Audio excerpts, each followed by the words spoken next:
Right sir. ఇక అంటే ఈ ఇష్యూలో హరీష్ రావు అయితే చాలా పాజిటివ్గా స్పందించారు. సురేఖ గారు అసౌకర్యానికి చింతిస్తున్నానంటూ.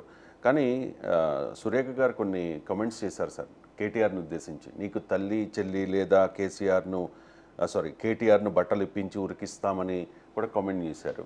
సో గతంలో అన్యాపదేశంగా మహిళలకు ఉచిత బస్సు ప్రయాణం మీద రికార్డింగ్ డ్యాన్సులు అంటూ కేటీఆర్ కామెంట్ చేస్తే ఆ తర్వాత దాన్ని విత్డ్రా కూడా చేసుకున్నారు.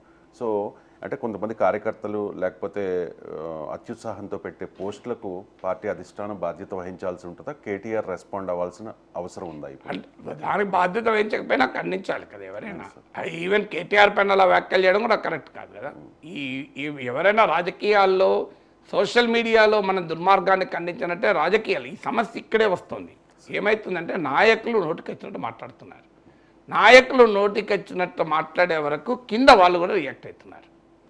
సో నేను గమనించిన ఫినామినా ఏంటంటే నాయకులు రియాక్ట్ కాకపోతే కింద వాళ్ళు రియాక్ట్ కాదు. నా అనుభవం కూడా చెప్తాను. నాకు ఎన్నికల సమయంలో తెలుగుదేశం పార్టీ అఫీషియల్ ఫేస్బుక్ పేజ్లో నాకు వైసీపీ కండువాలేసి పోస్ట్ చేశారు. ఇది పోస్ట్ చేసిన తర్వాతనే ఇదంతా జరుగుతుంది. అంతకుముందు జరగలే. అంతకుముందు ఎప్పుడు ఈ స్థాయిలో ఎప్పుడు లేదు. సో అంతకుముందు అప్పుడప్పుడు గతంలో వైసీపీ వాళ్ళు మీరు చంద్రబాబు నాయుడు పేటీఎం అనేవాళ్ళు, వీళ్ళు జగన్ బయట కాదని కామన్గా అనేవాళ్ళు. ఈ స్థాయిలో లేదు. ఎందుకు ఒక రాజకీయ పార్టీ అఫీషియల్ ఫేస్బుక్ పేజ్లో వేశాక సహజంగానే కింద కార్యకర్తలు తెచ్చిపోరా. సో దాని వెంటనే నాకున్న సమాచారం ప్రకారం చంద్రబాబు నాయుడు లోకేషే ఇంటర్వ్యూన్ అయ్యి ఇది పద్ధతి కాదు ప్రొఫెసర్ గారి పట్ల, మనం ఇలా చేయకూడదు, ఆయన అభిప్రాయాలు మీకు ఏమైనా వ్యతిరేకం ఉంటే గట్టిగా కౌంటర్ చేయండి, కానీ ఇది పద్ధతి కాదు అని చెప్తే వెంటనే వితిన్ 5 hours తీసేశారు. సో టీడీపీ అఫీషియల్ ఫేస్బుక్ పేజ్లో పెట్టినటువంటి పోస్టును తీసి పడేశారు. అన్ఫార్చునేట్లీ ఏమైందంటే చంద్రబాబు నాయుడు గారు లోకేషే ఇంటర్వ్యూని తీసేశారని నాకు మిత్రులు చెప్పారు. ఎందుకంటే వాళ్ళే తీసేయించారు, కానీ కిందలో తెలియదు కదా. ఈ 5 గంటల వ్యవధిలో కొన్ని వేల మంది కార్యకర్తలకు ఇది వెళ్ళిపోయింది. తీసేసింది తెలియదు. వాళ్ళు కనుక ఒక పోస్ట్ పెట్టి ఇది వాళ్ళకి వాయిస్ ఇచ్చి ఇది పద్ధతి కాదు ఇలా చేయకుండా నేను అప్పీల్ చేస్తుంటే ఆగేదేమో. వాళ్ళు అప్పీల్ చేయలే, కానీ వాళ్ళు ఇంటర్వ్యూనే తీసేయించారు. తీసేయించిన తర్వాత మళ్ళీ పార్టీ ప్లాట్ఫామ్లో పెట్టలేదు, కానీ కిందోళ్ళు రెచ్చిపోవడం మొదలైంది. వాళ్ళకి తెలియదుగా తీసేయించింది. నేను చెప్పినా నమ్మరు కదా, వాళ్ళు చెప్పేది నమ్మరు కదా. అందువల్ల ఇది ఎప్పుడైనా ఇప్పుడు కేటీఆర్కి బాధ్యత కాదు, కానీ కేటీఆర్ బాధ్యత ఏంటంటే ఇది ఎట్టి పరిస్థితుల్లో మేము అంగీకరించము, ఈ కల్చర్ని యాక్సెప్ట్ చేయము, ఇది కరెక్ట్ కాదు. మీరు నిజమైన బీఆర్ఎస్ కార్యకర్త అయితే కొండా సురేఖ క్షమాపణ చెప్పండి, చేయకండి అని. అది పరిష్కారం. మాకు ఉదాహరణకు రామ్ మాధవ్, నేను రామ్ మాధవ్ని ఇంటర్వ్యూ చేశాను. ఆయన ట్విట్టర్ అకౌంట్లో ఈ వీడియో పోస్ట్ చేశాడు. నా పైన నీచంగా మాట్లాడుతూ ఇంకో ట్వీట్ చేశాడు. అన్ఫార్చునేట్లీ అది నేను చదవకముందే డిలీట్ అయింది. ఎందుకు డిలీట్ అయింది అంటే రామ్ మాధవ్ పోస్ట్ పెట్టాడు, if you are a true swayamsevak you cannot behave like this. నీవు నిజమైన స్వయం సేవకుడైతే ఇలా ప్రవర్తించకూడదు. Professor is a respected and highly knowledgeable journalist, so we can differ with him but you have no biz అని ఇలా meaning correct exact గుర్తులేదు కానీ ఇంతవరకు guarantee. Professor Nageshwar is highly knowledgeable man journalist, we respect him, is highly regarded person. So if you are a true నువ్వు నిజమైన స్వయం సేవక్ అయితే ఈ రకమైన చేయకూడదంటే ఆ వ్యక్తి వెంటనే ట్వీట్ను విత్డ్రా చేశాడు. నేను కూడా ఆ ట్వీట్ తీసేసినాక చూశాను దాన్ని. సో అంటే ఇది రామ్ మాధవ్ సంస్కృతి, రామ్ మాధవ్ సంస్కారం, అది గొప్పతనం. అందుకే ఆయన రామ్ మాధవ్ అయ్యాడు. ఎందుకు ఇవాళకి కూడా నేను రామ్ మాధవ్తో విభేదించినా కూడా ఆయన పట్ల ఎందుకంత గౌరవంగా మాట్లాడుతున్నాను. దట్ ఈస్ ద పర్సనాలిటీ అండి. అల్టిమేట్గా మనకు మన వ్యక్తిత్వమే మిగిలేది. మనం సంపాదించుకున్న కోట్లు మిగలవు, మనం కట్టుకున్న బిల్డింగులు మిగలవు. మనం ఏ వ్యక్తిత్వ వారసత్వాన్ని సమాజానికి ఇచ్చాము, మనం ఏ వ్యక్తిత్వ వారసత్వాన్ని సమాజానికి చూపామన్నది మిగులుతుంది కదా. What is the legacy of your personality? నీ లెగసీ ఆఫ్ పర్సనాలిటీ మిగులుతుంది కదా. ఇవాళ నేను రామ్ మాధవ్ గురించి ఇంత గొప్పగా ఎందుకు చెప్తున్నాను? బికాజ్ దట్ ఈస్ హౌ ఆయన పబ్లిక్గా రెస్పాండ్ అయ్యాడు. సో ఇప్పుడు రాజకీయ నాయకులకు డెఫినెట్గా మీరు అన్నది పాయింట్, కొండా సురేఖ గారి పైన ఈ రకమైన వ్యాఖ్యలు చేయమని కేటీఆర్ ఆదేశించి చేయించాడని నేనేం ఆరోపించను. అది ఆ సమాచారం నాకు లేదు కనుక నేను పైన కామెంట్ చేయను. అలా చేస్తారని అయితే నేనైతే అనుకోను. ఎందుకంటే ఆ స్థాయి నాయకులు ఈ స్థాయికి దిగజారుతారని నేనైతే అన్నాను. కేటీఆర్ గురించి నాకు తెలుసు కనుక కేటీఆర్ చేయించాడని నేను అన్నాను. కానీ పార్టీ కార్యకర్తలు కనుక ఇలాంటి పోస్టులు పెడితే పార్టీ నాయకత్వంగా దాన్ని ఖండించాలి.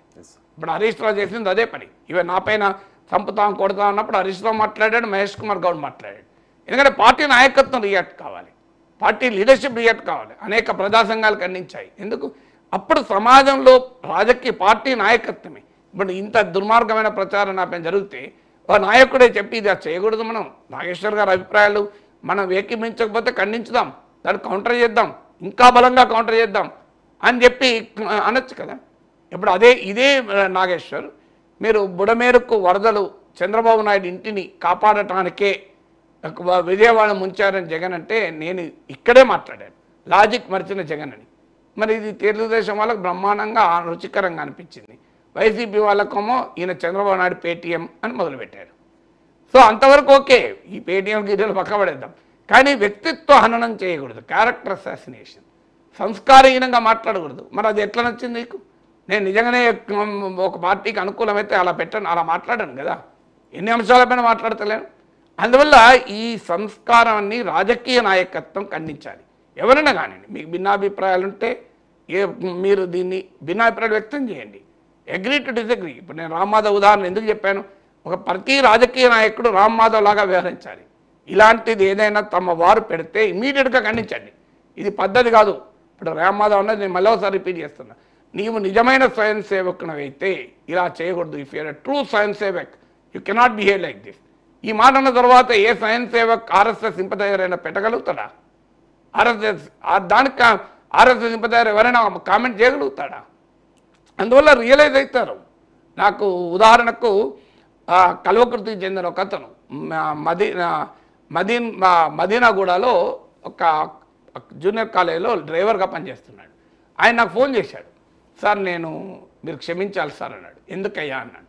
సార్ నేను మీ వీడియోల పైన ఘోరంగా కామెంట్లు పెట్టేవాడిని సార్, నేను బీజేపీ సింపథైజర్ను, ఆర్ఎస్ఎస్ సింపథైజర్ను, అంటే ఏ వీడియోకైనా ప్రతి వీడియోకి పెట్టేవాడిని సార్, నేను చాలా తప్పు చేశాను, నేను మీరంటే గౌరవము కానీ మాకు నచ్చనప్పుడల్లా పెట్టేవాడిని సార్, క్షమించండి సార్ అని నాకు ఫోన్ చేసి చెప్పాడు. అదే సంస్కారం అంటే ఒక తప్పు చేసినా కూడా దాన్ని సరి చేసుకోవడం. నేనంటే నువ్వు ఎందుకు బాధపడతావయ్యా, ఏముంది లేక నుంచి పెట్టక్క అన్నాను. ఏమన్నా అయిపోయింది కదా అని. అండ్ ఈ was feeling like anything.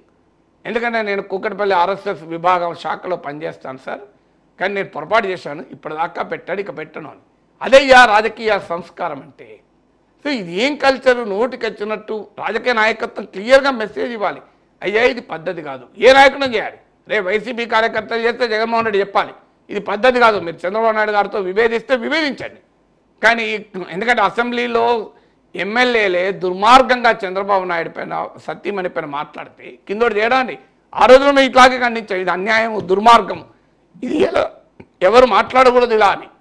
Chandrababu Naidu పాపం కన్నీళ్ళు పెట్టుకున్నాడు, న్యాయమే కదా, ఆయన కూడా ఎమోషనల్, అంత అనుభవం ఉన్న నాయకుడు కదా, జాతీయ రాజకీయాల్లోనే ప్రభావం చూపిన నాయకుడు కూడా కన్నీళ్ళు పెట్టుకున్నాడు. ఎవరైనా పెట్టుకుంటారండి, ఆయన మనిషి కదా, మనలాంటి ఎమోషనల్గా అయ్యాడు. కానీ ఇవాళ ఏం జరిగింది?